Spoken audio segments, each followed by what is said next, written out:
Welcome everybody to the second of two interdisciplinary webinars on radicalism, extremism and Islamophobia from offline to online. I'm Leuven, a professor in communication science at the Institute for Media Studies at KU Leuven, Belgium, and I will be your host this webinar today, and I'm very glad to welcome 5 speakers who will give their presentation in the next 1 hour and a half. Our time is limited and our audience is quite big, so we will only take questions through the chat box and the Padlet prepared for the students enrolled in the masterclass Media, Audiences and Identity. So please share your questions with us and we'll make a selection and ask them to the speakers in the Q&A session at the end of this webinar. After each presentation, I'll ask a short question to the presenters, allowing the next speaker to get ready for his presentation. Like the first webinar, this one is part of the activities of a project funded by the European Commission entitled Extremely United, aimed at preventing the spread of radicalization among youth in European countries. Due to the prominent rhetoric displayed by radical groups or individuals in the online world, this project assigns a prominent role to the online actions by supplying videos, podcasts, drawings, and other tools to empower the voices of young people who promote values of mutual respect and empathy. Moreover, in line with the objective and scope of the project, offline events will be organized to offer young people a space to express their creativity and favor social interactions. This approach not only targets youth as a potential vulnerable audience, but it also allows young people to play an active role in countering violent extremism. So what are the media in all of this? There is a rich body of research into mainstream media representations of ethnic minorities in Europe and North America. Within this literature, there is a consensus that the portrayal of cultural, ethnic, or religious minorities tends to be simplistic and negative. Media portrayals that negatively categorize minority groups and their members ignore the internal diversity of minority groups or simply highlight the differences between majority and minorities that can be interpreted as media-specific othering mechanisms. In today's webinar, we're dealing with the question how Muslims, with a focus on young people, cope with these media-specific othering mechanisms in general, and with discrimination and Islamophobia in more specific terms. So we ask ourselves, what is effective prevention? And what measures work online? What measures work offline? And how impact of interventions can be studied, measured, and evaluated. So this webinar seeks to provide a platform for the interaction between researchers and practitioners working in the field. Our aim is to broaden the research on the radicalism field by linking it to prevention of youth extremism and by bringing together interdisciplinary perspectives.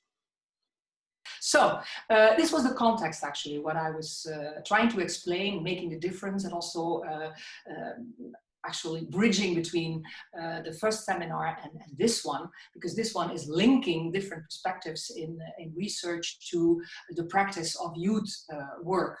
And I was about to introduce you as our first speaker, because you are one of the colleagues at the Institute for Media Studies in your 4th year of your PhD research, and the presentation you're going to share with us is part of that, one of the chapters in your PhD, and it deals with conversations on radicalization, voices from the quote-unquote suspect community.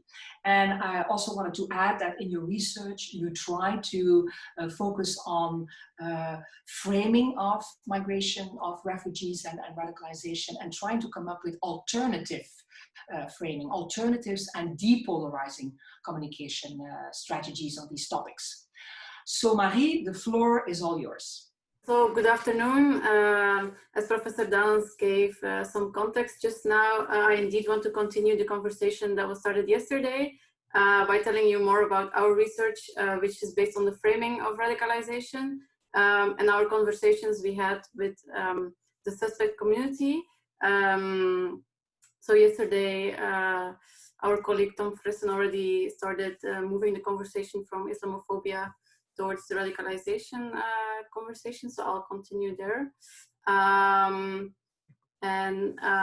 would like to start by saying that following the 9/11 attacks, it has been seen that media are reporting more and more negatively on Muslims, and then Muslims as an entirety, does not extremists, but as an entire group, are being identified as the out group, which strengthens the in and out group polarization. And this dynamic has continued following the more recent attacks in Western Europe. So the small example I have shown here, the words that have been used to describe an area in Brussels, so Molenbeek, the most notorious postcode, a seething den of Islamist terror, a no-go zone, really illustrates this dynamic.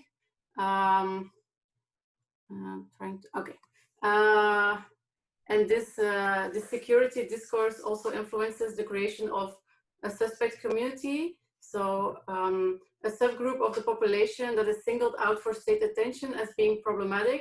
This is not necessarily a result of suspected wrongdoing, but simply because of their presumed membership to that subgroup. So race, ethnicity, religion, class, gender, language, accent, dress, political ideology, or any combination of these factors may serve to delineate the subgroup.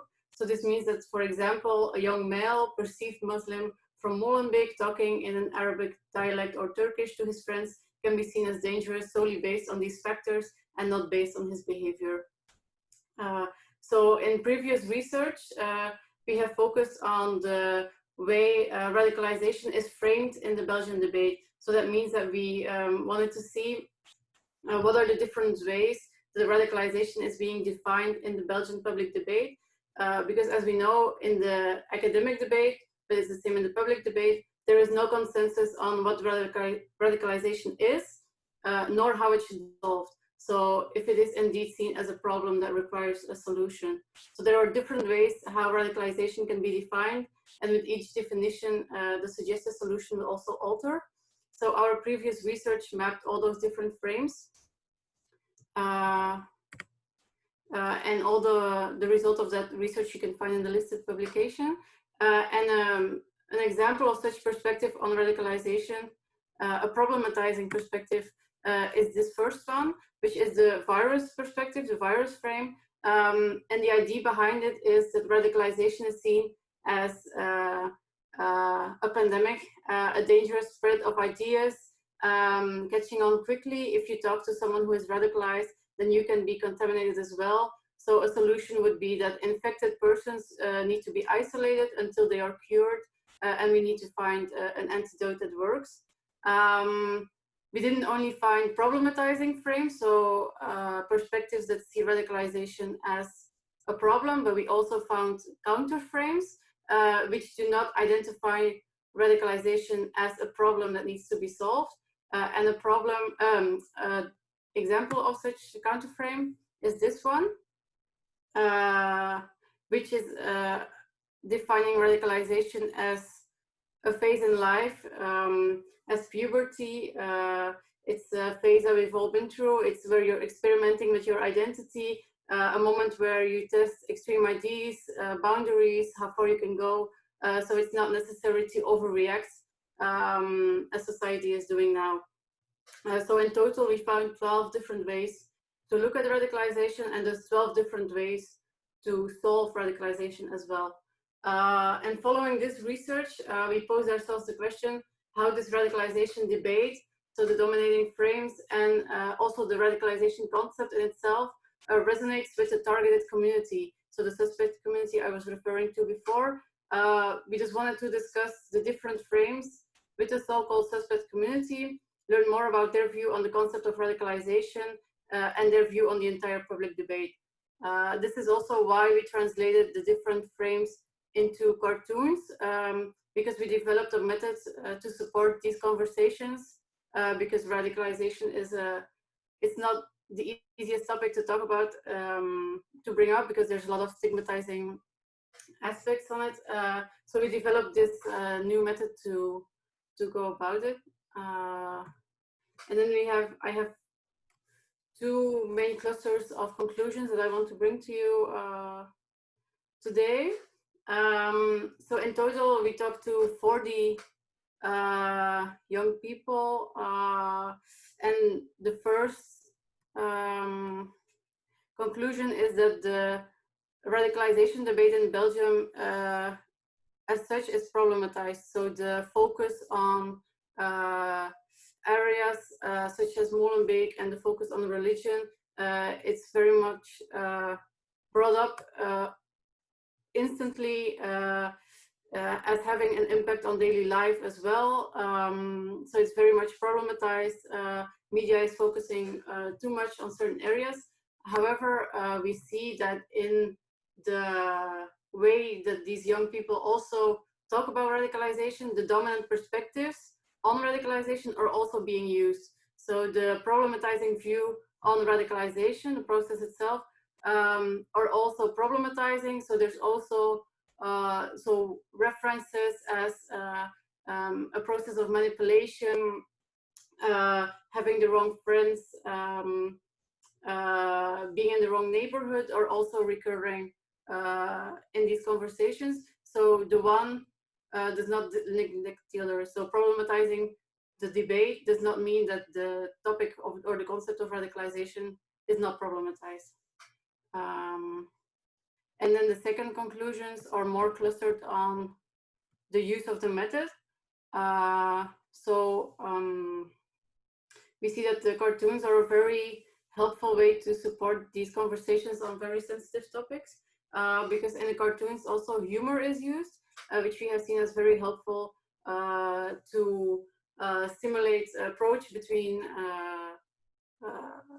the interviewer and the interviewee, to lose stress about what we are discussing. So an example is this cartoon, and this cartoon represents the perspective of what is called, that someone who is called a radicalized person is actually someone who is on a so-called religious path, and the final step is then the step of self-sacrifice, to find forgiveness for earlier mistakes and to find paradise. So this is a perspective we found in the Belgian public debate, and we use the cartoon to address this with the young people. But this could be a difficult topic to discuss. But we have seen that by using this in this way to bring in humor, this has really helped. It has caused always in each conversation the participants to start laughing, first of all, which has really eased the conversation, and then open up, discuss very personal experiences with the topic. So the potential stigmatizing and traumatic topics, this was a very helpful method to deal with it.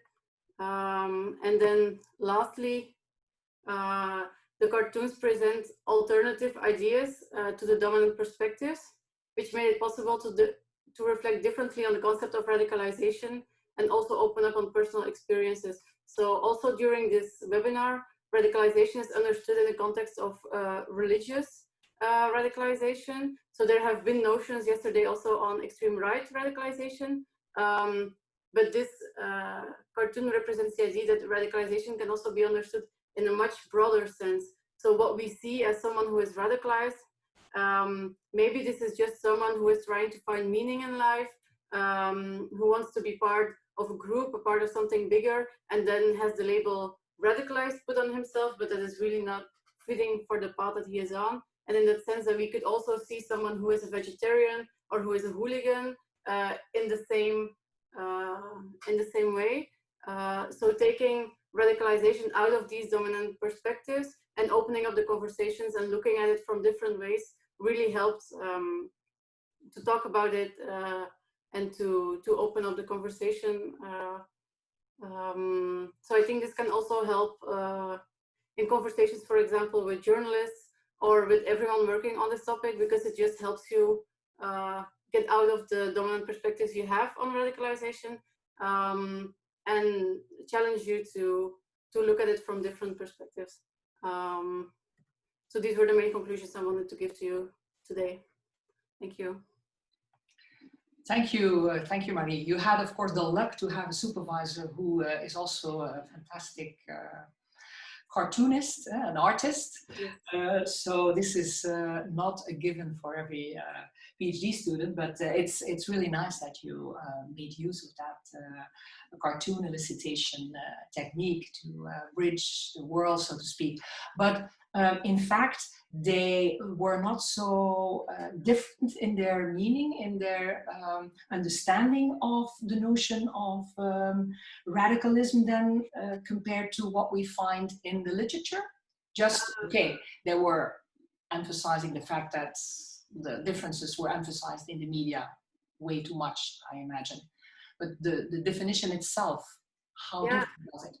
So the interesting thing is that you see people are reacting against the dominant perspective, but then when you're talking about the concept, you see that the words used are the exact same words as these dominant perspectives, so that it's really something that we are all using in our language, because it's the dominant language that is given to us when talking about radicalization. But indeed,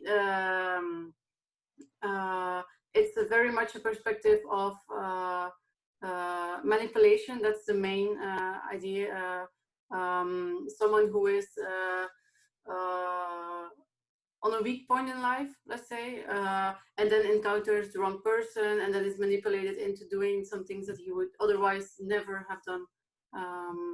That I would say is the main perspective on how radicalization is seen. But it's just really interesting to see how someone can resist against this dominant perspective, but then you see how it's so dominant that we all have the same word use, and because you don't have any alternatives at hand. And then I think this research is really interesting because it offers you these alternatives and to give you a different way of looking at it and communicating about it. Mm-hmm. Yeah, it's also interesting that you mentioned it can be used by journalists, and I guess also by youth workers will have the possibility to talk about it probably also later on in the webinar. Okay, so this is now the introduction for the second speaker, who is Ans de Nolf, who will talk about her research on qualitative interviews with Muslim youngsters in Flanders, and especially talking about their coping strategies, their coping mechanisms with regard to perceived Islamophobia. So she holds a master's degree in communication science from KU Leuven, and she will be talking about the experiences of young Muslims with expressions of Islamophobia. She's currently a junior researcher at the Institute for Media Studies and looking for ways to deepen as well as to broaden her research topic. Hans? Yes, thank you very much for that sweet introduction. So, dear colleagues, friends, and everyone that is here today, first of all, I just want to thank you just for your attention and for contributing, also the other speakers. And I would follow that up with telling you that I wish my presentation would not be so relevant, that I've just researched a phenomenon that disappeared in thin air, or that isn't just there anymore, but I have not. Because Islamophobia is real, it is harming, and not only to those who suffer from it, but to our society as a whole, because it affects how we interact with each other, what opportunities are being given to whom, and just how who we perceive as deviant and who we don't perceive as deviant. So it's a concept with enormous impact on the groups involved, with consequences such as discrimination, unfair treatment at the hand of the justice system, social exclusion, a lack of protection of fundamental rights, and even violent hate crimes against perceived Muslims. But before I go any further, it is important to address that Islamophobia isn't an uncontested topic. but more on that later, because I skipped the part where I define Islamophobia. I'm going to turn to Martijn de Koning for that, which is going to appear right now. So Islamophobia isn't uncontested, like I said. There's a lot of discussion over it over the years in the public discourse, in the academic discourse, and in my view, endlessly discussing the use of the word won't get us nowhere, because it befalls its own stereotypes and own judgments. So I want to look past that and turn to Martijn de Koning, who gracefully explained the myth surrounding this item and why it should be used. And he defines Islamophobia as follows. So it's a set of prejudice, stereotypes, and discrimination that Muslims face because of a one-sided, negative, and stigmatizing interpretation of the religious tradition. It's on page 26. But that fear, hatred, and prejudice towards perceived Muslims will be simply called Islamophobia from now on in my presentation. And this Islamophobia has enormous impacts on the groups it targets, but it still receives little recognition worldwide. So I hope webinars like this are a little step forward, because the central focus in social debates, but also in academic research, is often just problematizing Islamic culture rather than looking at the reasons why it's problematized or looking at how Muslims experience it. And these debates about Muslims are also mostly being held without even the participation of this minority group, whose voice is rarely heard in academic research. So this study kind of aims to remedy this by letting Flemish Muslims answer in their own words a very simple twofold question. So, on the one hand, how do they experience Islamophobia? And in the other, how do they cope with it? And this is important because how a person deals with discrimination, contempt, or even racism affects both his or her physical and mental health, and even their participation within society. So this is what we found. All the informants, without exception, mentioned various prejudices and stereotypes associated with Muslims and Islam. I have listed a couple of them above here, I think. For instance, they felt condemned purely on the basis of their appearance. They did not feel welcome in Belgium. They thought they were viewed as opposed to Belgian culture, and that Belgians viewed them through a very one-sided us versus them lens. And then within that us part, there is simply no place for Muslims. So they felt rejected by the society. But they also added that this is mediated by various factors. So those factors determine if it happens a lot or in a lesser amount. And these factors are, for instance, the age of the aggressor, or just signs of the religion of the victim, or the gender of the victim, or even the place of residence of the victimizer. And most importantly, the contact that they have with the victimizer, or that the victimizer has with Muslims. And I think this is kind of part of the solution, but more on that later, because I asked a twofold question. And within our research, a typology was drawn up consisting of 7 coping mechanisms, 6 active and 1 passive. And the most common strategy turned out to be to put the experience into perspective by either displaying understanding for the victimizer or minimizing the experience. So I'll start with that last one. Interviewers insist that it was not that bad after all, and that Belgian society also had many positive sides, like you can work there, people are friendly, things like that. They strive to look at the bigger picture, at Belgium as a whole, not how it treats them, by downplaying their personal experiences of Islamophobia. And a specific type of this relativizing strategy is like the use of humor to diffuse dark situations, or even looking at their fate to draw support or use it as a guideline. Another way then is avoidance, and it consists, well, of avoiding the situation, the incident, anything that might lead to hostility towards them.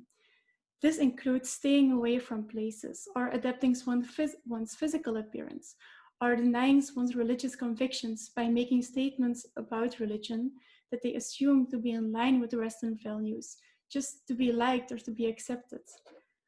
And a third strategy is the communication strategy. I have listed a quote from Emir here because they can talk about it with a lot of people. Like Emir talked to his imam, but they can talk to family members, peers, friends, or their partner. And this helps to get it off their chest and to deal with it. And it's kind of the opposite of the next strategy I'm going to talk about, because that is the suppressive strategy. And within this strategy, also all the strategies I listed are part of the active strategies. This is also an active strategy, because within the suppressive strategy, the psychological or physical experience is viewed as negative, but they won't admit it as negative, not to themselves, not to others. And at this way, it can be so suppressed that it's just utterly forgotten at one point. And then in some situations, like in an interview, it gets brought up and they have to deal with it all over again. And next up, my flow is not so fluent, but this one is very important. It's the conciliation strategy. Like I said at the beginning, putting it into perspective is the most used. This one came up a lot. It's displaying understanding for the victimizer and trying to remain calm, friendly, and understanding at all costs. So it's an important one, and I think it's kind of a beautiful one also, because they really try, you know. And the last one strategy is the reaction strategy. So in this strategy, they will react to the event of Islamophobia very directly by either trying to prove the victimizer wrong, or trying to start a movement, or start something, or going into discussion, or they just want to do something about it at that moment. And I end my monologue with my one passive strategy, named the passive strategy, and it consists of not reacting at all. This lack of reaction is often meant to diffuse the situation, because it can strike one as being the only reasonable account of action. Or, yeah, they don't know how to react with it. So it's also very different from the suppressive one, because in the suppressive one, they are actively trying to deny it. But in the case of the passive strategy, the incident is recognized but not reacted to, it's just left there. And depending on the situation, or whatever coping mechanism fits one independent person, all these coping mechanisms can be interchanged, combined, or used as a whole to face the hostile behaviors targeting them. And I'll end my presentation, because in my opinion, it's not only up to the young Muslims to deal with Islamophobia themselves. We as a society can help. So with this typology of coping mechanisms, we can adequately support Muslim youngsters in these experiences, with youth workers involved, or people to help them through these experiences. So the scope of the study even went a little bit further, because my informants also touched their own solutions to Islamophobia. And I really want to end with that one, because in the media, in education, there can be more information on Islam. There can be more nuanced information on Islam, and not only on Islam, on all religions as such. So it's important to look at that. But most importantly, I think, and they thought, it's connection. It's getting to know each other. This can be in connection projects or discussion groups, or by even just having a friendly neighbor. So how do I know all this? Well, under the expert guidance of Leuven Danes, I carried out a qualitative phenomenographic study. So a study where I try to understand experiences on the basis of, well, a limited amount of semi-structured in-depth interviews. These are interviews with a limited script, so I could ask questions when they popped up during my interviews. And I did it in the spring of 2020. So I very much look forward to continue with this research, and perhaps with your help. Thank you for your attention. Thank you very much, Ans. So interesting, the typologies you came up with. I think it's a really important step in the research. And if we combine the knowledge that we learned yesterday from Poland, for instance, and from Quebec, Canada, do you think that, for instance, the national history there or the social policies there might need a revision, perhaps, of your typology? Or do you think it's rather a stable typology that you might find in all of these countries? Yeah, they could sure use a revision, because it's just Flanders I researched, and only my interviews consisted of 15 interviews. So it really has to be broadened and with more ethnicities, more backgrounds, more national things to go in it. So I very much think they could use a typology as a starting point and make it bigger and profounder, and maybe add something or leave something out.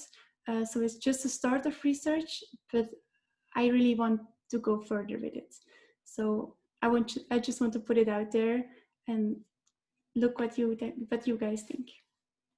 Okay, well, thank you. We'll hear from the practitioners now and make that bridge that we announced in this seminar.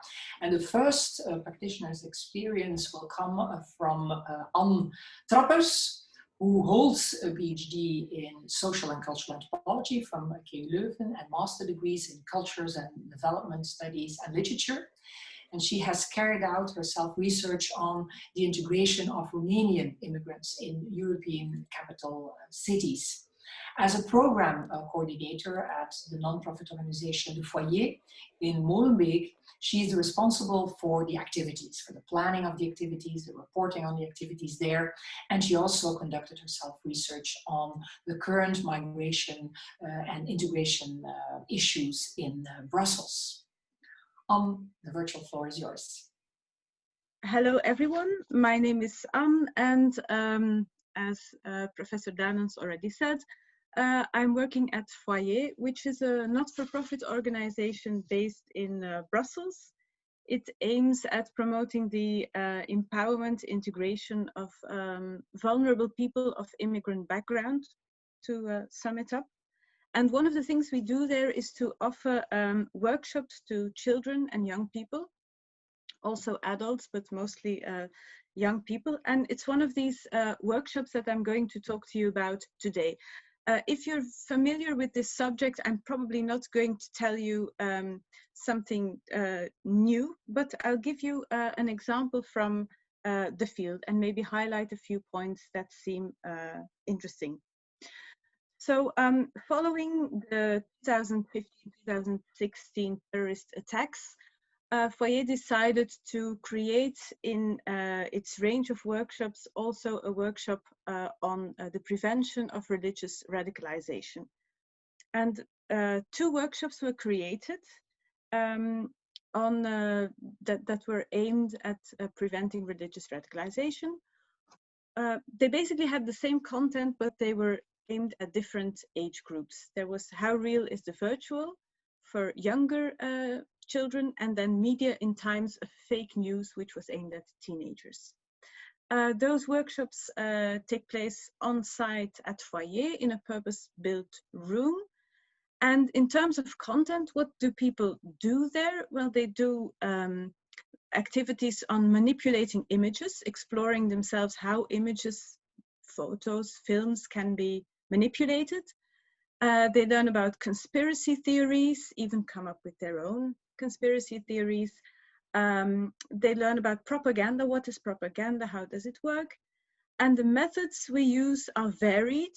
We try to keep it interesting, not too heavy, not superficial either, but also not too dark. So there are applications, videos, quizzes, and it all actually builds up towards a conversation about the topic. In 2019, we had almost 1,200 participants, mostly school groups, mostly from the Brussels area, but also beyond. Now, how did we get there, how did we actually decide on the content that we put into it? We wanted to start with a small-scale research on the ground. So we wanted to know what the major issues were for young people in Molenbeek. What did they consider important issues? What was bothering them? And so on. So this took place in 2018. We spoke with 13 young people from Molenbeek. Anthropologists have these very small scale samples. The average age was 16. There were 5 girls, 7 boys, and all had a Muslim background. We used a method that we often use at Foyer, which is a dialogue method. And it consists of conversations, in-depth conversations, 2-hour sessions. And actually the safe space setting is already presupposed by the method. So in order to have the conversation, you have to have a safe space. The findings from those conversations, as I said, will not totally surprise you. They confirm a lot of the research that has been done on this topic, and that you also recognize from other speakers. So the young people themselves, they identify, so we didn't, perhaps I should stress this, we didn't introduce a topic of religious radicalization or violent extremism ourselves, we just let it come up naturally. And in that context, the young people identified a sense of exclusion, a lack of perspective as a main source of religious radicalization. So specifically the fact that they feel that schools do not prepare them for the labor market, that they have been given up on, they feel they're not good enough, they may come from troubled families, they may lack role models. All of that creates a breeding ground, they say, for religious radicalization. And interestingly, they likened radicalization to a subculture.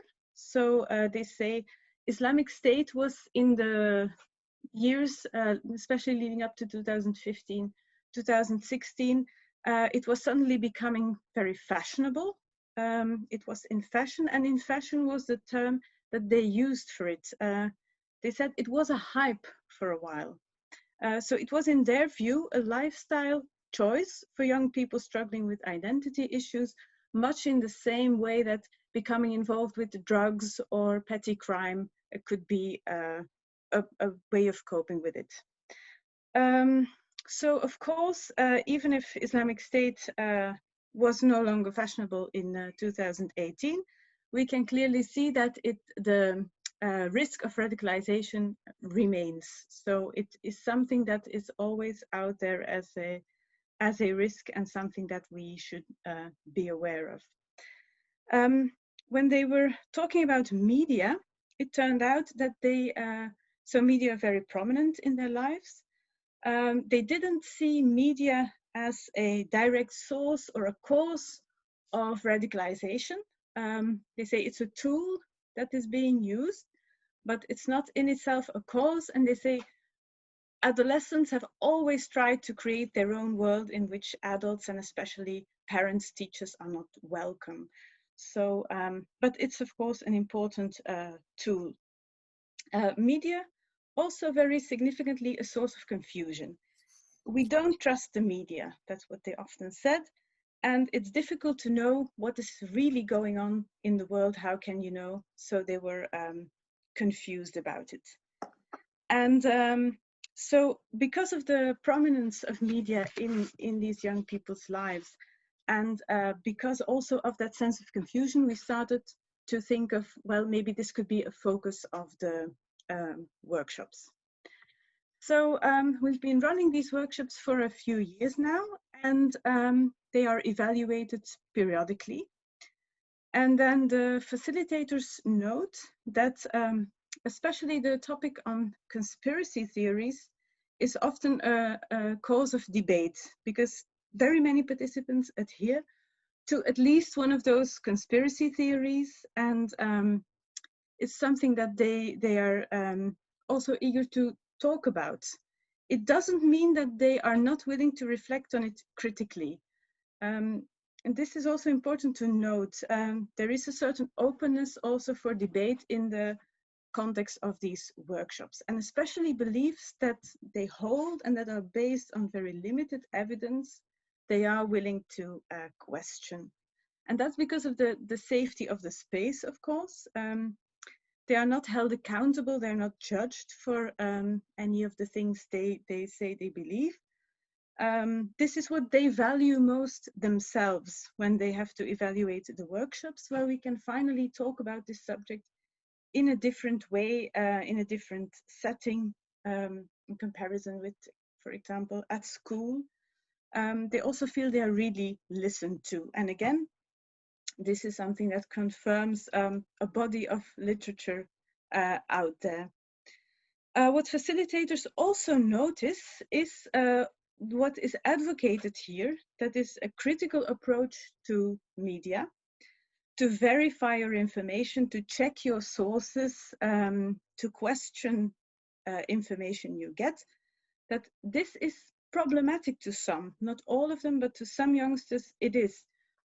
They are looking for certainty, and it's precisely one of the ways in which radical ideas can be attractive to them, because they offer seemingly, they seem to offer simple solutions to complex problems. So in conclusion, I return to the safe spaces concept. In our case, it was a necessary condition to obtain some of the information we wanted to have at the start in preparation of the workshops. And it's also an integral part of the workshop itself.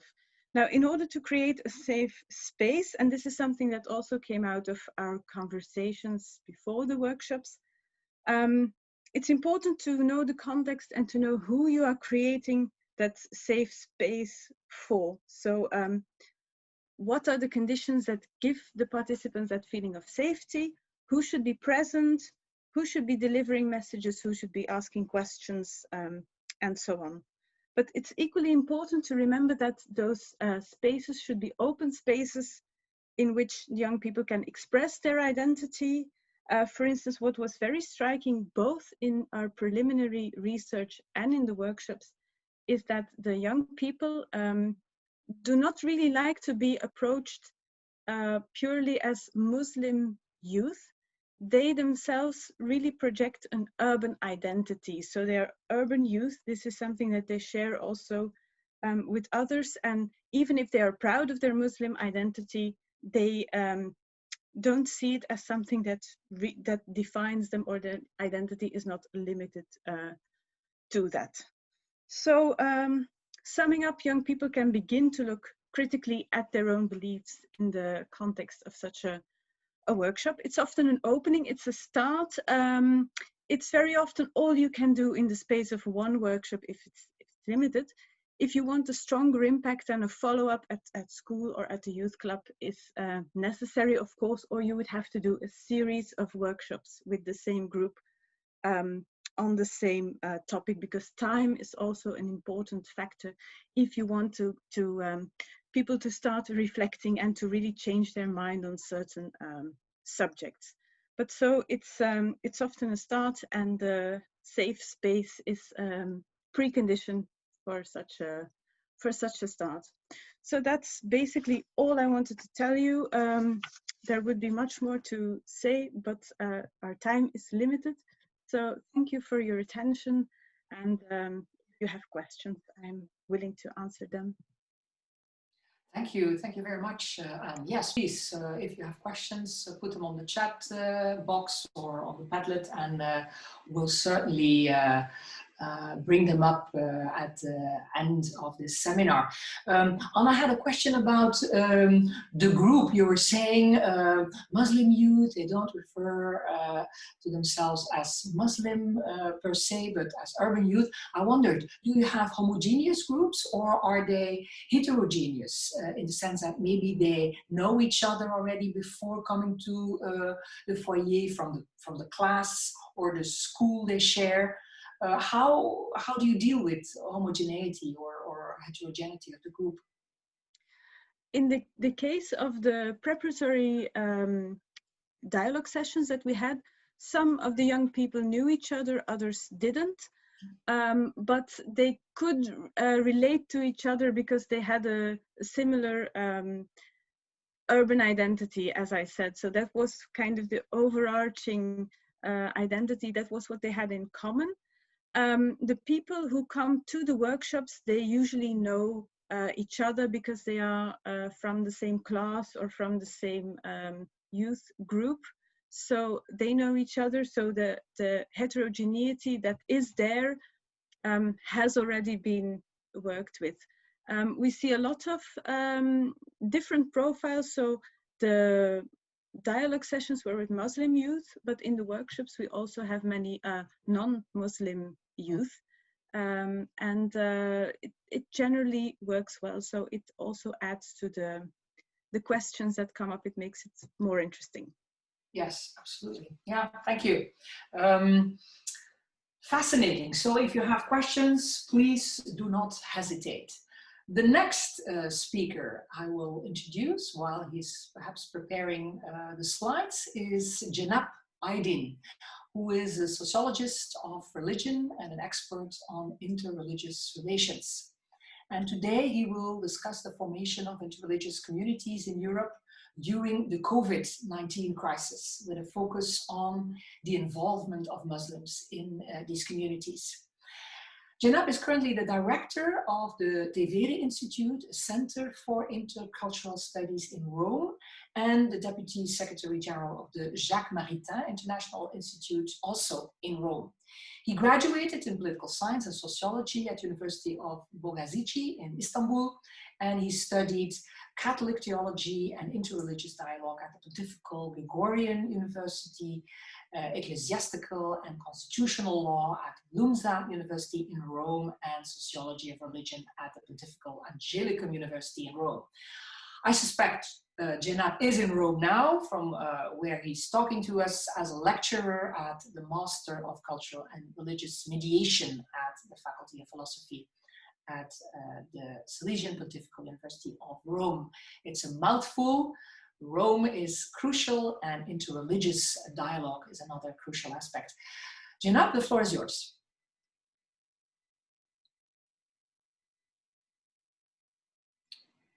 Please unmute yourself. Okay, sorry. Thank you very much for the generous presentation. Thank you very much for this invitation. I'm very excited to attend this meeting. I would love to be there, of course, but you know, I'm very happy that we can just do it also online. Today, I'm trying to make this what you have mentioned at the beginning, trying to actually go between the theoretical part and the practical part in this very few minutes. And then just as my actual title suggests, I will try to very briefly look at how this interreligious communities, Gemeinschaft, are just emerging in this post-pandemic Gesellschaft. It's not really it's not post already, but I would like to just mention it post-pandemic because it's already started that we have to face a new type of society, and with reference to and what we are actually living at the moment. Okay, very close. I just very briefly, what I really understand the terms that I'm using. Most of you are related to social sciences. That term, that dichotomy, first of all mentioned by German sociologist Tönnies when he was a very young sociologist, was on the 33, and then Weber actually brought the meaning that we are mostly using after more than 1 century, this dichotomy. Here I will try to look at how this term communities, especially in terms of religious communities, which is much more developed by another German sociologist, Hans Kippenberg, how does the religiously, I will say, formed communities are in relation with the society in general. But here again, I'm referring to Weber because Weber went beyond the understanding of Tönnies and saying that that's always a Vergemeinschaftung and Vergesellschaftung. The community link, just the idea of the formation of communities, are always in relation with the formation of society in a fluidity and ever-changing interactive relationship. That will be more or less my approach, but I will try to also, add some dimension vis-a-vis, the Weberian understanding of that. Here, when we are trying to understand these communities, we are not only stuck with the religiöse Gemeinschaftlichkeit, the religious community formation, but of course, now this is just starting with the offline, the interfaith, interreligious relations are part of our society, especially in the last 60 years, I would say. And here, of course, when we call these communities as such, and that way they come together and they form the interreligious, sometimes interfaith, then the intra-religious, then sometimes Muslims come together, Christians come together, and they form new ways of communities whenever they interact with other religious communities. I'm not getting to all to this, differences of the adjectives, but now we are observing that realities started with the so-called offline world, now with the pandemic, and then we are observing that this is also emerging in the online world, and then this interaction and the language that we are using and the strategies that they are using coming together are multiplied, and then it actually forces us to study further, and also for the activism part gives more opportunities but also some challenges. Here I will just briefly, I would like to, before going to my cases, I would like to clarify maybe my position. Here, usually we are so much accustomed with the concept of participant observation. I will say it's, what I will try to share with you is actually have three aspects of that: activism, participation, and observation. Here, because in the cases that I will show you, I be part of this activity of these cases, even an activist of interreligious interfaith dialogue. That's why, that would be my observation. One first case is, among many others, a case from Jewish-Muslim dialogue in Rome. And let me tell you, because maybe just your curiosity will be, how would be all related to our topic of extremism and radicalism and the Islamophobia. And here the very idea is, through these activities, intercultural, interfaith, interreligious dialogue, my approach is how can we actually, create spaces and moments in which that we can just product a counter, or it's better, a sustainable positive narrative in order to combat extremism, radicalization, and Islamophobia. The case is with a Jewish-Muslim dialogue in Rome. Actually, I started a meeting among Muslims and Jews, young people, in which we tried to put together young people during Ramadan and sharing kosher food in an iftar dinner.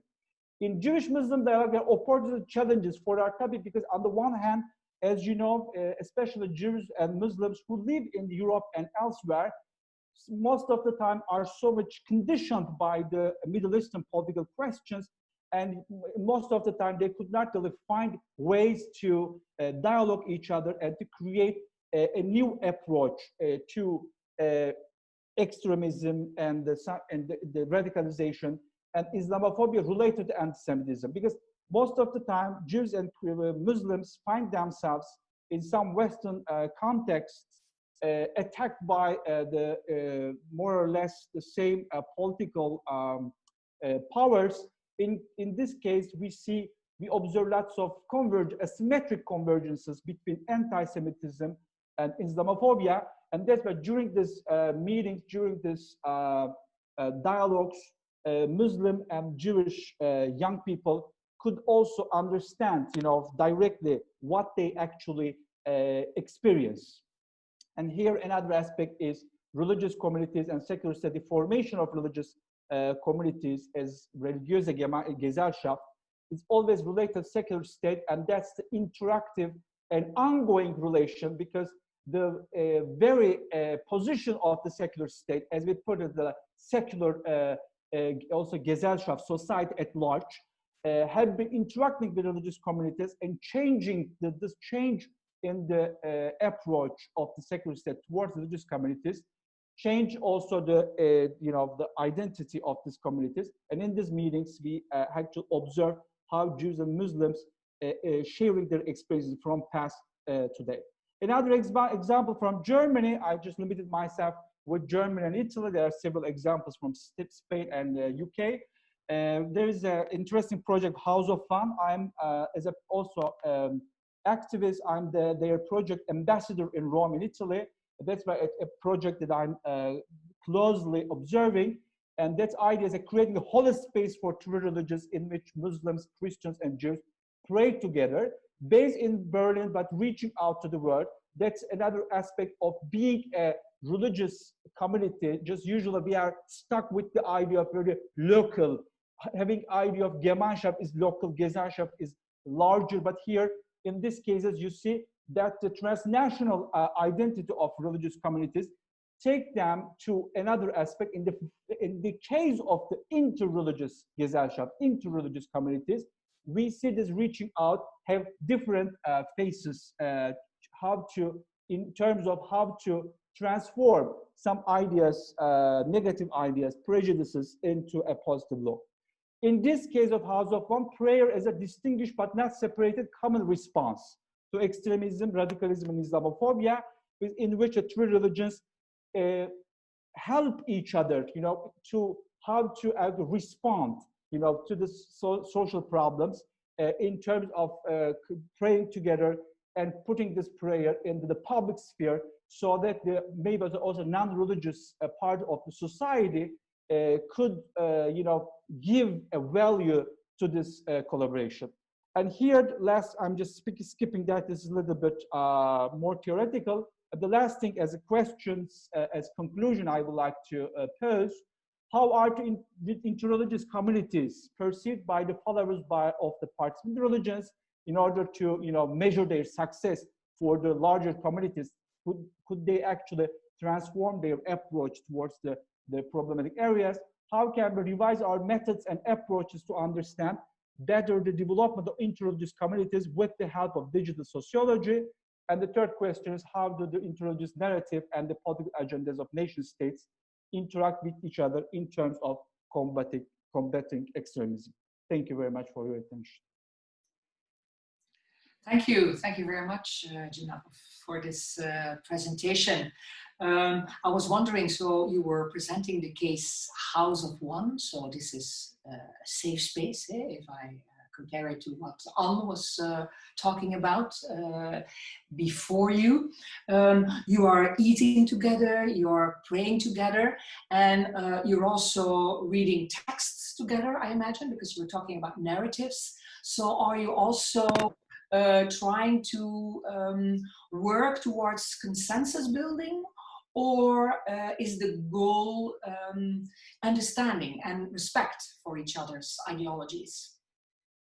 Actually, this is the big question, because whether dialogue is most of the time, even when I'm just doing a formation for younger people about dialogue, and they say, what is next actually? The first idea, of course, I think we have to really put them into different contexts. There are some contexts you have to be at the level of just to know each other, because there's a huge religious illiteracy among people belonging to different religious traditions, even for the rest of the society. Even they are not interested in religion as a faith, you are more interested in religions in order to understand what's really going on in society. But there are some different levels.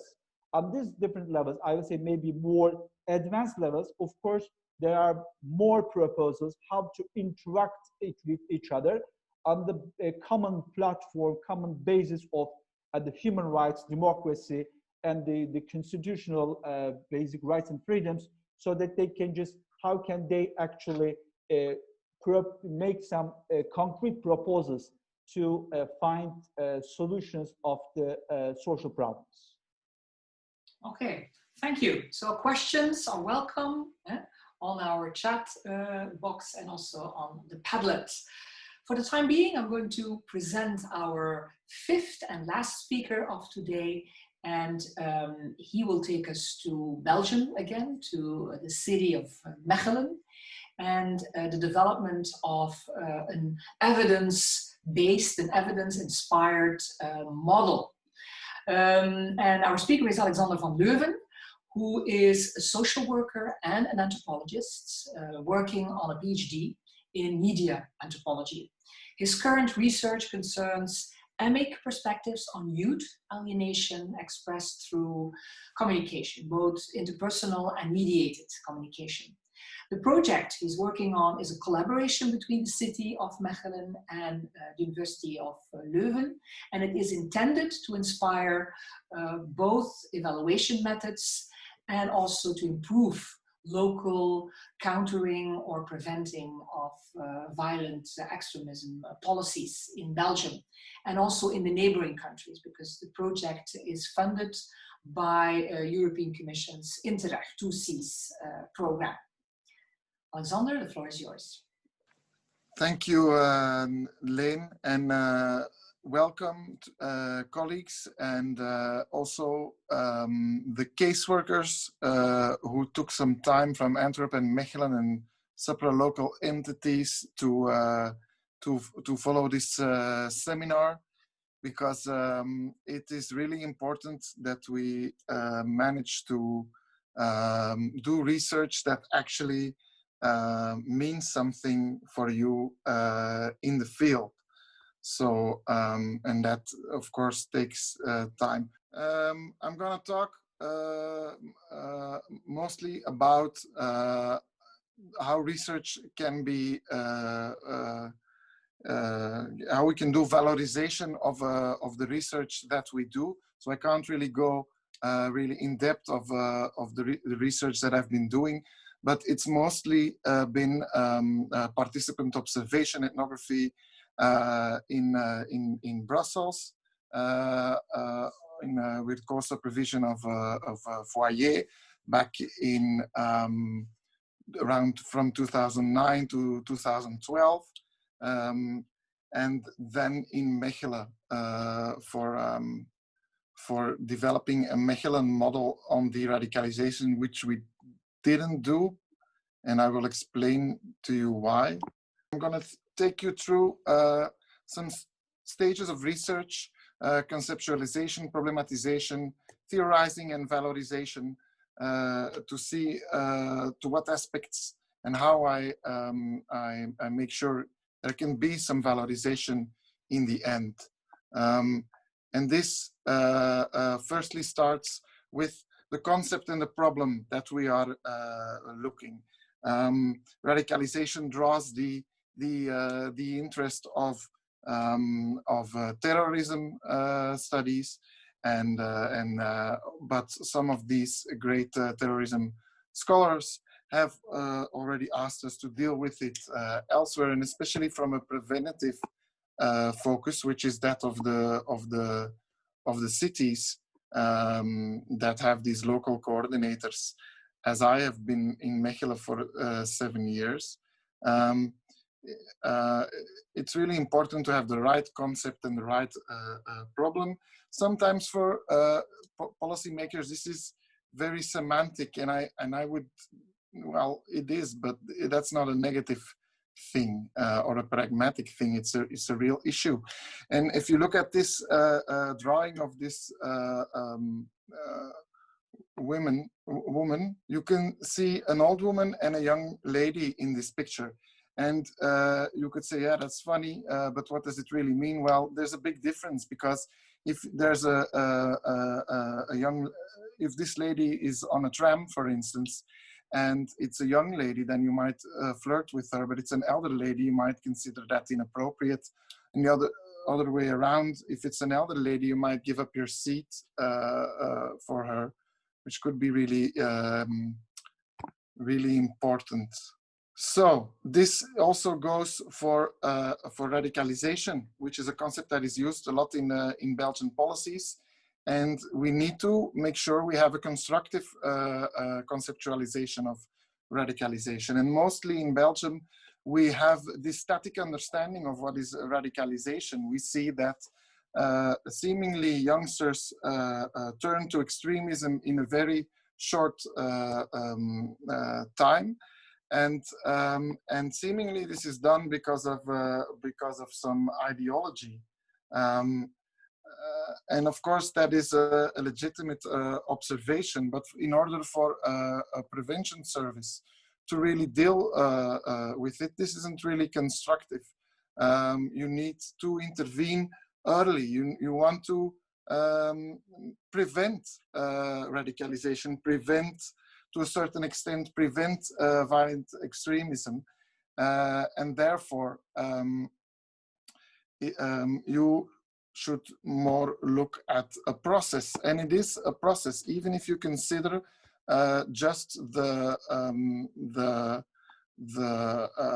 extremists part of it, the violent parts of it, and if we look at this scheme based on research from the Leuven Institute, you see that when people were recruited into a violent network, when youngsters went to Syria and they wanted to join some paramilitary organization, they would end up into the one that was willing to recruit them. And I often say in trainings, if I would give you a gun and ask to shoot the person next to you, in this setting it's a little weird to say, but you can imagine, you wouldn't be able to do so. It's not normal that a human being can do so. You need to be socialized in this. And the research of Leuven Institute shows that to go into this violent extremism, you need to be socialized into it. And the same goes for the process before recruitment. And that is actually the process that a prevention service should be looking at, right? Because you want to prevent that recruitment. And therefore, you need to be looking at grievances. And in the policy formation of the Belgian government and of specific local cities in Belgium, they have been looking mostly at criminological studies, which provide you a very broad multi-domain research, but still are very focused on the phenomenon, on these stories of police that they see 3 girls in miniskirts that are, and 3 weeks later they wear a burqa or a niqab and they want to go to Syria. That's not all that's going on in these youngsters' life, right? If you want to be preventative, you have to look at the things that come before, and you have to look at what Amy Jane Gila has described in political and behavioral research, that it's about social alienation and frustrations. It's about our society, that in globalized society that encompasses many risks, of which Islamophobia is one, and which has been discussed before. And you need to work on these risks. And these risks appear when young people have frustration in their identity formation. But often in my talks, I hear people saying, well, we're not young anymore and we still deal with frustrations in identity formation. It could be a breakup, it could be problems with societal developments, it could be Trump for you, it could be politics that are closer. And for the prevention work, you should have research that focuses on that part of radicalization, that you can intervene on a more early setting. And I wonder if Ans can show me the last 2 slides of my show, because it's then I will just open them on another computer screen, and then I can, because I can't do them from by heart. So you need this. Oh, and what is very much missing in policy making is the communication research that talks about how Thomas Friesen was talking about that yesterday. How jihadis, but I think this could go for other extremist groups also, no, he didn't talk about that yesterday. This is difficult. Anyway, communication research that looks into how jihadis try to stimulate Islamophobia and incite political reactions that are overzealously targeted at Muslims, as Marie talked about, what incites these experiences, right? So from this focus on what happens before recruitment into a criminal organization, and you're looking at frustrations that happen in a risk society, a prevention service can really look at early detection of societal frustrations that are not dealt with, are usually dealt with within families or in schools or in youth work, and to really strengthen what happens in that youth work. So policy is not looking at this communication research, and this is why the Orpheus project, which Leuven has talked upon, will be developing methods to go online and to have groups like this online and discuss difficult problems like Anne has talked about with youth, so they would not feel inclined to go into, to be recruited into criminal organizations for lack of institutions to surround them, like the family I mentioned or the youth work. Right, so we will also be doing evaluation in Orpheus of these projects, and I will be doing these emic youth perspectives that Leuven talked about in the introduction, as to provide policy with more insights into what happens, more than what happens into violent extremist groups, but what really happens before recruitment, which is, I think, more vital to developing policies of prevention. Thank you, and I'm really sorry that my PowerPoint didn't work. Thank you, Alexander. Yeah, technology, sometimes it lets you down. And I just wanted to, I wanted to ask a question about the fact that now there's COVID and there is the lockdown, and it hinders, of course, casework, it hinders youth work. And how do you deal with going online? And actually, it's a question that can also be shared with with Anne and Jenab. How do you deal with the transition from offline to online? Yeah, this is a big challenge, and especially at the moment that safe spaces for youth to discuss difficult problems are endangered, because most of these vulnerable or youth susceptible to recruitment, or youth susceptible to a lot of COVID contamination in Mechelen, live in very poor housing conditions. So they lack this institution of the family there. They want to go outside, but they can't be outside always. So police is really harsh on them. Again, the going to the youth house is limited right now. So you need to go online, and first then, in this thinking of valorization, you look at the theory, and then you can find research that tells you that there is a more important role for the moderator in these safe spaces when it's in line. Okay, yeah, that's a very valid point, I think, but that doesn't give a practitioner any tools yet. So we need to go and experiment, and the first findings in participant observation that I've done in these online trainings are that in some ways it's even easier online, because youth come online and they really know what they want in these sessions, and they come to the point really quickly. I've seen youngsters open up in things that makes them really vulnerable about racism of their parents, for instance, that you would normally not easily do in an offline setting.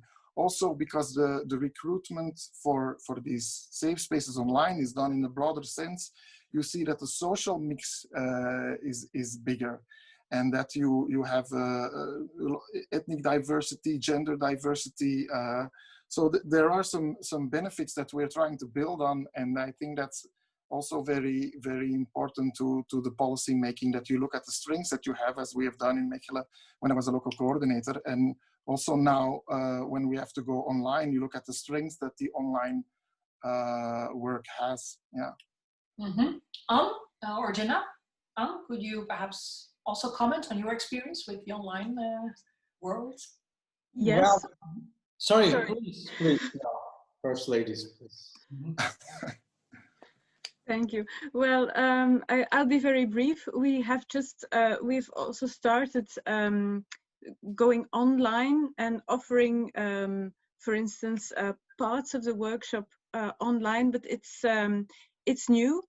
It does work. Some things that Alexander says are recognizable to me, like young people are used to this. They do open up. On the other hand, sometimes there is a bit of dynamic missing that you have in offline meetings that you can't seem to recreate online. Also, if you want to work with a lot of mixed media, it's not always so easy. It's a learning process, but it's definitely something that's possible and that can be done. It offers some perspectives, yes. Mm-hmm. Yeah, I think you need the technical support, so that not only a moderator in my experiences, but really technical support, because it's very challenging, but very necessary to have these technical support. Yeah.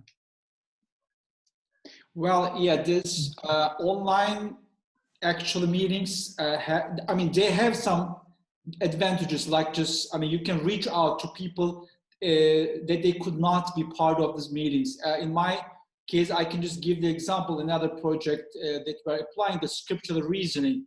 In scriptural reasoning meetings, now we can reach out to whole Italian territory. Formerly, we could only invite people only in Rome. But of course, here I have to mention another aspect, that is our actually imagination. I would say we have an imagined audience in which everyone has the perfect access to internet. But on the other hand, it's not true. And that's also another exclusion, not for young people. We are not focusing on young people, but in some cases, the young people. I was trying to reach out some young people that were in the refugee camps. They had several problems over there. I mean, you know, when there is the offline meetings, you can just invite those people, or you can reach out to the refugee camps. But when in online world, you have to have a nice internet that you have to pay monthly, and then that you have a nice setting in which not only just you live in one room with 6 people, so that you know, and you cannot really concentrate what you are saying and listening. So advantages and disadvantages are there, but I think just I'm agreeing with my colleagues.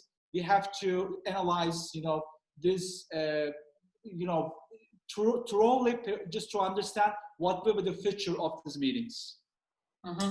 Interesting, because you were bringing up the refugee people and also refugee camps. So you're reaching out to these people because you had a question on that group as one of the most vulnerable groups imaginable, and someone in the chat room asked about it. So you have this experience, and do you have special programs with them? And the same question goes for Anne and Alexander.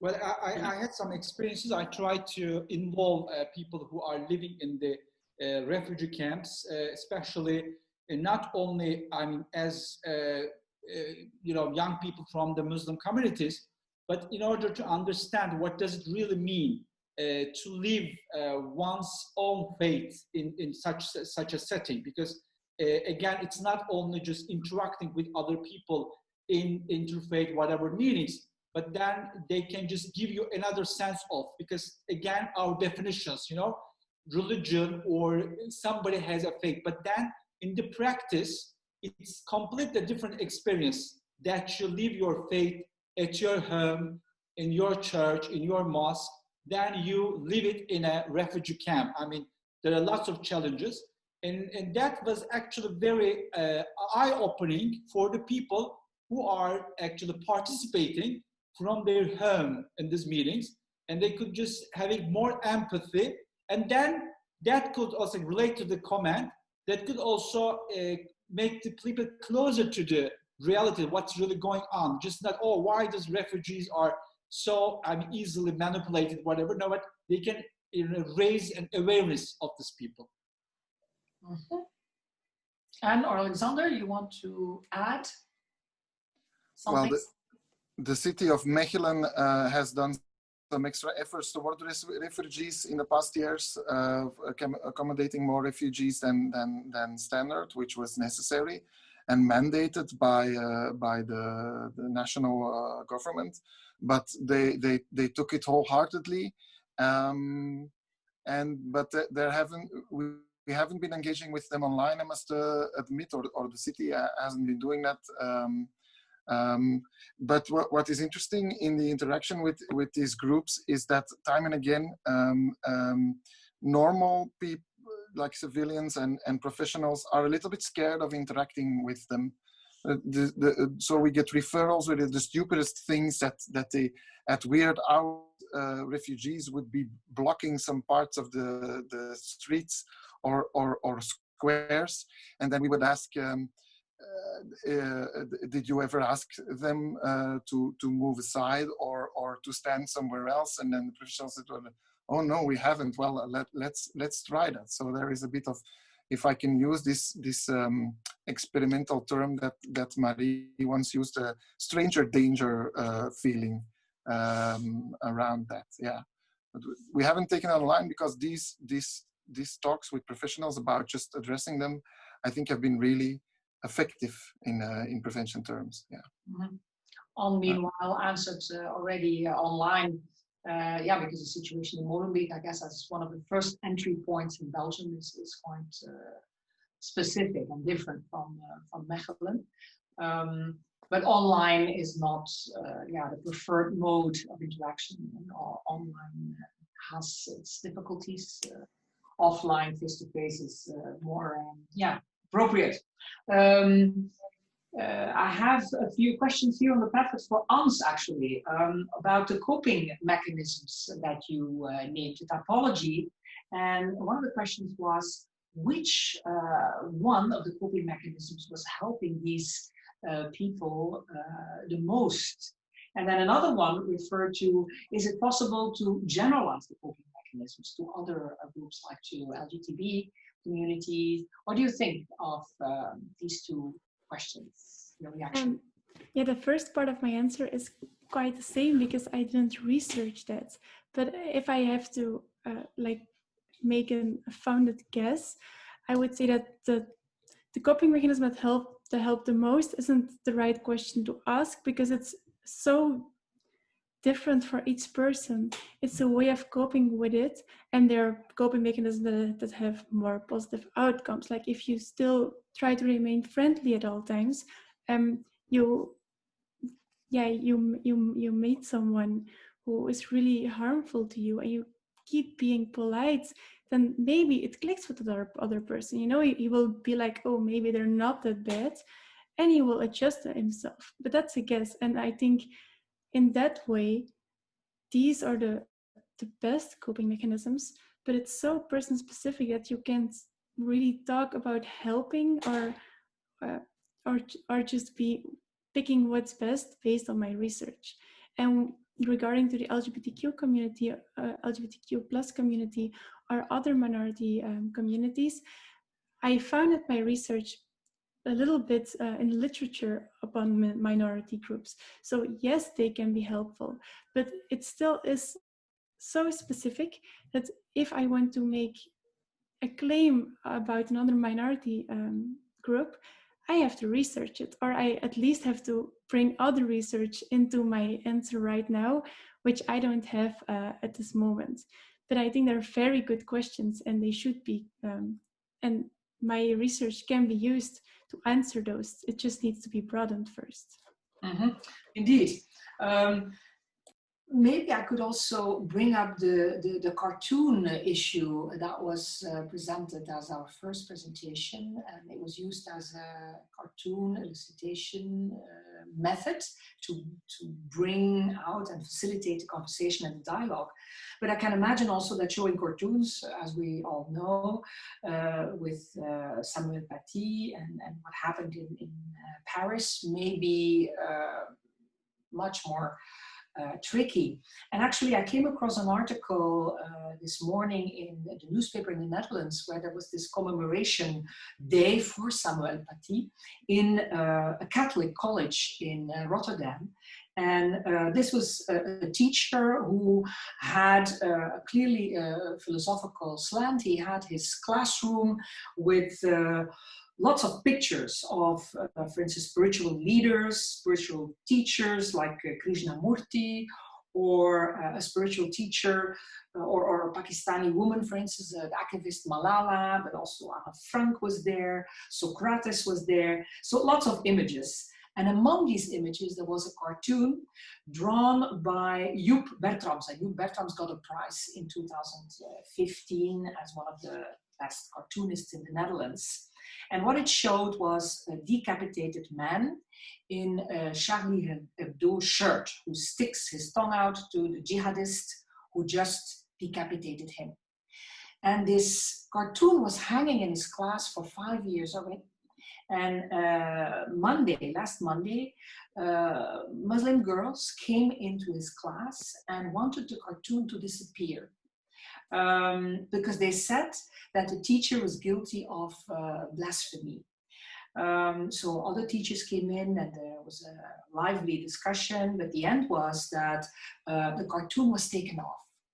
But that was not the end. That was the end of the day, but not the end of the riot, because the whole thing continued on Instagram and Facebook. Now there's a whole police investigation, and the teacher actually went in hiding. And the director of the school has set up a care team ready to talk to the students and say, okay, together we have to make sure that we keep on talking, that we keep the dialogue open. So this is kind of an interesting case that perhaps you would use also in your safe house contexts or in your in your activities. I wonder, how would you, because it's really a question that lecturers have, that teachers have, how would you bring it up in your activities? I guess it's a question for Jenab and Anne, and later on maybe also for Alexander. Jenab, maybe would you want to comment on this? Sure. Okay. This, of course, that is a very actual problem, especially among young Muslim people. But I just, based on my interviews and participant observations in some meetings, I would say there's a huge. I'm going back to the concept of religious illiteracy. I mean, this should be really studied well. These reactions, how they developed this reaction, because they would like to, name it as like blasphemy. If you just look at the mainstream Islamic texts and documents or resources, you can't say that Muslim young people are so much worried about very main pillars of Islam at that level. You see, there is a very reactionary and identity politics. I mean, in Europe, recently, in the last decades, we see from different levels. In Italy, for instance, as you know, an atheist parent didn't want to have crucifix in the classroom, and then it made a big issue that arrived to Strasbourg. I mean, in all the time, just, attacking something, just bringing out something and canceling something. I think this is the general idea should be studied more and more. It's not only simply a religious issue, what is sacred, what is profane, but it is more and more becoming an identity politics in which these young Muslim people would like to see themselves in a new defined identity in the post-secular society, so that they can just, reconstruct their idea of what is really being Muslim in this post-secular European context. And that's why whenever in the workshops and focus group, we raised this issue, and recently I talked to some other young people. You see, there's a huge confusion, about different levels. I mean, if you ask some other challenging questions about maybe some more important issue of Islam, they are usually very ignorant of them. But this is something. I mean, this, I will just say, there is a huge conversion between the people who would like to pose it as, you know, the one concrete example of the so-called Islamic threat in Europe, and then the young people seeing this definition of, you know, these reactions, they become sometimes, unfortunately, more radicalized. So there is a asymmetric collaboration between Islamophobia and radicalization, extremism, and I think that will be one of our important tasks to be tackled, and we should really understand the very dynamics of this asymmetric collaboration, so that we can maybe just find a way to create a new positive language, a grammar, to open up a new ways of looking at the same issue. Thank you very much. Anne, you want to add something? Just very briefly, I find it very interesting. That's why I just wanted to say shortly, I agree with Cenab. And interestingly, we do something similar in another workshop, not the one I discussed, where we actually do quizzes on religion to see what do you really know about your religion and about the religion of others. And there we also introduce the concept of memes. How are memes used, images, how they're given a religious meaning, how are they used to express ideas on religion and identity, and so on. And then you see that there's such a broad range of images being used across the board. So yes, I agree with you, that could be really a way forward. Okay, thank you. Thank you. Alexander, the last word for you. Thank you. So when I started out work, I was looking at strengths to capitalize on, but I saw one big hiatus, and that was that for Muslim youth, if they wanted to develop the Muslim aspect in their life, that there wasn't really good trainings for them, and they would have to resort to things that weren't really strong, or they would have to follow classes 9 hours a week after regular school hours. So that was a lot, and I made an issue of this, but at that time it was politically not really well received to ask for more Islamic educations. Now it's a little bit more developed, and we collaborate with an organization called CPIRE, which used to be a youth work organization in Antwerp, but now has developed more on radicalization. And they had this this method they now call M-Talks, in which they bring together youth in a safe space, and then they ask for an expert. But this expert is thoroughly vetted for its knowledge of, for instance, Islam in this case, but it could be anything. It could be, but also is pedagogical skills. Not to going to ramble at the youth and say, look, in Islam it's like this and this and that, and voila, there you have it. No, to have them pedagogically go through the content with these youth in one or more sessions. So that's how the city of Mechelen nowadays deal with that. Also to look at those who don't find it in a normal way, because of course a lot of Muslim youth do find their development in a normal way, and even some that radicalize, quote unquote, and become really Salafi in their behavior because they think that compensates for things they might have done wrong. They are really well received by the rest of the Muslim community to say, look, you don't have to go so extreme about it. We all make mistakes. It's really a difficult path, and we will help you with that. But for those who fall through the mazes of that net, that's how Mechelen deals with it. Yeah. Thank you all. Actually, our time is up. This is one of the aspects of a webinar, 1.5 hours, rather concise, but I think it was a very interesting webinar, very interesting presentations and also answers to the questions. Thank you also to the audience for being with us. Please keep following us on the Extremely United website. Thank you, everybody, for your attention and for your work. And take care.